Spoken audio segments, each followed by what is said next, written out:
কেউ ফিরে না খালি হাতে, আল্লাহর তোর দরবারে।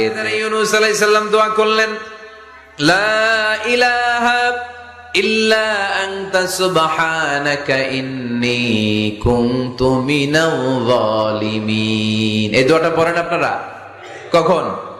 তুফান ছুটলে। কখন পড়েন আপনারা ইউসুফের খিলে এই দোয়াটা?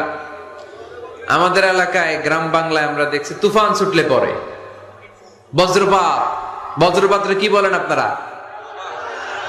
ঠাড়া। শুধু বজ্রপাত না, এটা বিপদে পড়ার দোয়া। এটা কিসে পড়ার দোয়া? রাস্তায় বিপদে পড়েছেন এই দোয়া পড়েন, অফিসে বিপদে পড়েছেন এই দোয়া পড়েন, ঘরের ভেতরে বিপদে পড়েছেন এই দোয়া পড়েন।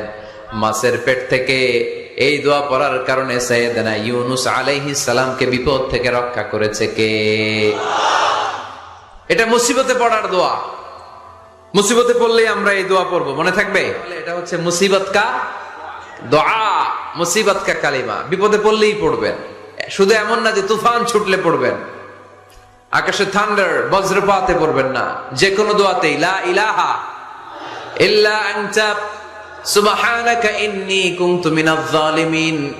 লা ইলাহা, কোনো মাবুদ নাই, ইলাহা নাই, ইল্লা আনতা, আল্লাহ তুমি ছাড়া কোনো উপাস্য নাই, সুবহানাক, তুমি পবিত্র, ইন্নী কুনতু মিনাজ জালিমিন, আমি জালিমদের অন্তর্ভুক্ত। ঠিক কি না? এজন্য আল্লাহ বলেন, আমার কাছে চাও, চাওয়ার মতো চাইলে আমি সব দিয়ে দিতে পারি। কেউ ফিরে না খালি হাতে, আল্লাহর তোর দরবারেতে। সবাই পড়েন, কেউ ফিরে না।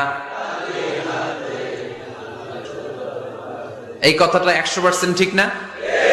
সুবহানাল্লাহ বলেন। এজন্য এখন থেকে বেশি বেশি কি করব? কি করবেন?